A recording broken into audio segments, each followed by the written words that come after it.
विद्यार्थियों, कल मैंने एक डिस्कशन किया था अपने 11th के बच्चों के लिए। आज मैं एक डिस्कशन दे रहा हूँ 12th के एनसीईआरटी इकोनॉमिक्स की राजकोषीय नीति के बारे में। थोड़ा सा इसके बारे में आज हम डिस्कस करेंगे ताकि आप समझ सकें आखिर राजकोषीय नीति होती क्या है। आपके सिलेबस का बहुत महत्वपूर्ण भाग है और विभिन्न प्रकार के बजट घाटे क्या होते हैं जो राजकोषीय नीति से ही संबंधित है। तो सबसे पहले हम छोटी सी बात करेंगे राजकोषीय नीति।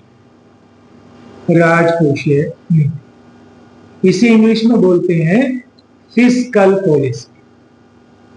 फिस्कल पॉलिसी 12th स्टैंडर्ड के बच्चों के लिए और हम लोगों के जो फंडामेंटल्स बेसिक इकोनॉमिक्स पढ़ने वाले सिविल सर्विस के बच्चे भी हैं वो भी इसे फॉलो कर सकते हैं, क्योंकि इंडियन इकोनॉमी में तो हम अप्लाइड एस्पेक्ट पढ़ाते हैं और यहाँ आपको थ्योरेटिकल एस्पेक्ट हम डिस्कस करना चाह रहे हैं। इसे हम बजट नीति भी बोलते हैं, बजट नीति या बजट पॉलिसी। बजट पॉलिसी थोड़ा सा अगर हिस्ट्री में जाओगे तो आपको पता चलेगा कि 20वीं शताब्दी के लगभग 1936 तक विश्व में 1929 से 33 तक की महामंदी आई। उसका अगर मूल कारण देखोगे तो जो हमारा प्रतिष्ठित अर्थशास्त्री थे जिसमें एडम स्मिथ, जेबी रिकार्डो, इनके विचारों पर चलने के कारण विश्व की अर्थव्यवस्थाओं को तीसा की महान मंदी का सामना करना पड़ा। अगर मैं मोटे रूप से बोलूं तो प्रतिष्ठित अर्थशास्त्री जेबी ने यह बात कही कि पूर्ति अपनी मांग स्वयं पैदा कर लेती है। ऐसी स्थिति में राज्य को बाजार में दखल नहीं देना चाहिए और यदि बाजार में राज्य दखल देगा तो उससे बेरोजगारी, उत्पादन में कमी जैसी समस्याएं उत्पन्न हो सकती हैं। लेकिन यदि बाजार को स्वतंत्र रूप से कार्य करने दिया जाए तो उसमें किसी प्रकार की कोई बाधा उत्पन्न नहीं होगी और अर्थव्यवस्था एक स्मूथ तरीके से, एक सरलता के रूप में चलते हुए पूर्ण रोजगार की उच्च स्थिति को बनाए रखेगी। इसे एडम स्मिथ क्या कहता है? प्रकृति का हाथ बोलते हैं कि प्रकृति अपने आप सब कुछ कर ले, लेकिन व्यवहार में ऐसा नहीं हुआ। ये एक बड़ा डीप क्वेश्चन है जो विस्तृत रूप से मैं डिस्कस करूंगा बाद में, या जो आप ऑनलाइन क्लास करोगे उसमें बताऊंगा, क्योंकि एक विशद विश्लेषण है कि आखिर इसके पीछे बेसिक फिलॉसफी क्या थी, क्यों प्रतिष्ठित अर्थशास्त्री ऐसा सोच रहे थे, उनके रोजगार के सिद्धांत की क्या त्रुटियां थी और उसमें जॉन मेनार्ड कीन्स ने क्या सुधार किया, उसकी हम चर्चा करेंगे।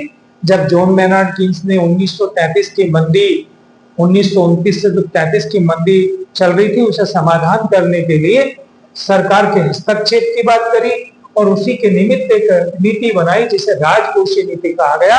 अब मैं सीधा उस पर आता हूं। सामान्य रूप से सरकार की आय और व्यय की नीति राजकोषीय नीति या बजट नीति कहलाती है। ये आय है और ये व्यय है। यानी यदि सरकार प्रत्यक्ष रूप से आर्थिक गतिविधियों में दखल देकर अर्थव्यवस्था को वांछित लक्ष्य प्राप्त करने के लिए प्रयास करती है, किसके माध्यम से? आय और व्यय। आय कौन सा होगा? सरकार के पास कर है, या तो कर से आय करेगी या गैर कर आय होगी। गैर कर आय में सरकार के उद्योगों के लाभ भी हैं, फाइन है, फीस है, पनिशमेंट है, इस तरह की विभिन्न स्रोत है भारत सरकार के पास जिससे वो अपनी आय पैदा करेगी। कर लगाएगी, कर भी प्रत्यक्ष कर है, परोक्ष कर है, प्रगतिशील है, प्रतिगामी है। ये बहुत तरह के कर होते हैं जिसमें मैं बाद में एक विशद चर्चा करूंगा। व्यय के अंदर सरकार प्रत्यक्ष रूप से दो तरह के व्यय करती है, चालू व्यय और पूंजीगत व्यय। ये भी एक विशद विषय है। आप ये समझिए सिंपल सा, सरकार की आय व्यय की नीति को हम राजकोषीय नीति कहते हैं। आय व्यय की नीति के माध्यम से सरकार के कुछ मैक्रो यानी बृहत आर्थिक चर हैं जो प्राप्त करने का प्रयास करती है, भारत जैसे विकासशील देश के अंदर पहला लक्ष्य तीव्र आर्थिक समृद्धि यानी जीडीपी बढ़ना चाहिए।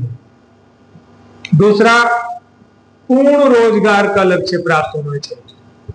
पूर्ण रोजगार, ये भी एक अपने आप में बड़ी शब्दावली है। पूर्ण रोजगार का मतलब क्या है?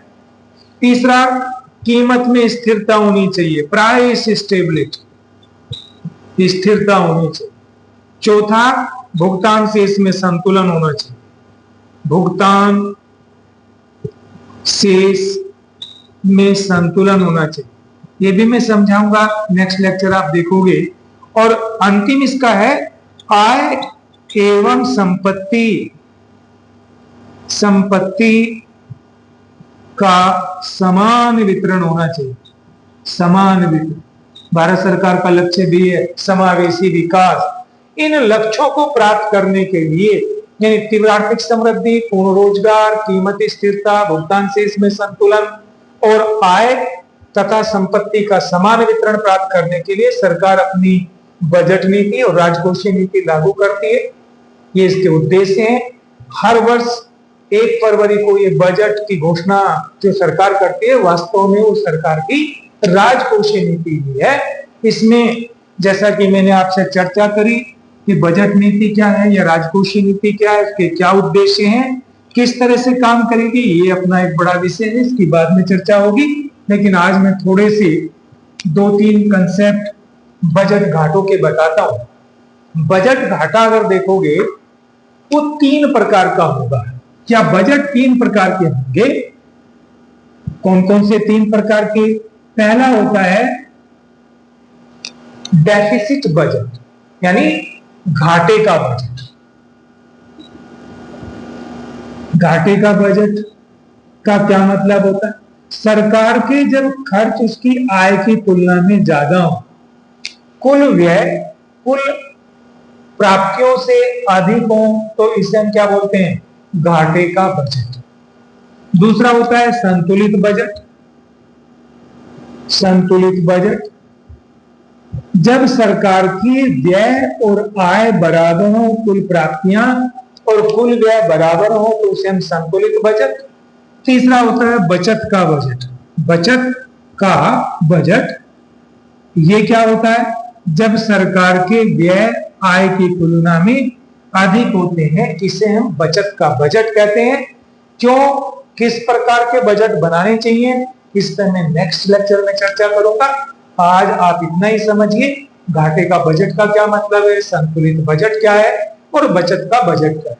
आज मैंने आपको 5 पॉइंट पढ़ाए जो आपके ब्रेन में रहना चाहिए। राजकोषीय बजट नीति किसे कहते हैं? नंबर 1, बजट या राजकोषीय नीति के उद्देश्य क्या है? नंबर 2, और तीसरा, विभिन्न प्रकार के बजट क्या होते हैं? घाटे का बजट, संतुलित बजट, बचत का बजट। ये मैंने 5 पॉइंट आज आपसे डिस्कस करे बच्चों। फिर मैं नेक्स्ट लेक्चर में आपसे बात करूंगा। तब तक के लिए आप इन्हें अध्ययन करिए। कोई प्रश्न हो तो आप मुझसे चैट बॉक्स में जाकर लिख सकते हैं। आप इसे सब्सक्राइब भी करिए, लाइक भी करिए, ताकि आप लोगों को लगातार जो आपकी 12th स्टैंडर्ड की एनसीईआरटी की बुक्स हैं उसके बारे में बेहतर ज्ञान बन सके, एक आधार तैयार हो सके और आप अपने कॉम्पिटिटिव एग्जाम के साथ आपका 12th स्टैंडर्ड का एग्जाम भी बेहतर मार्क्स से पास कर सके। धन्यवाद।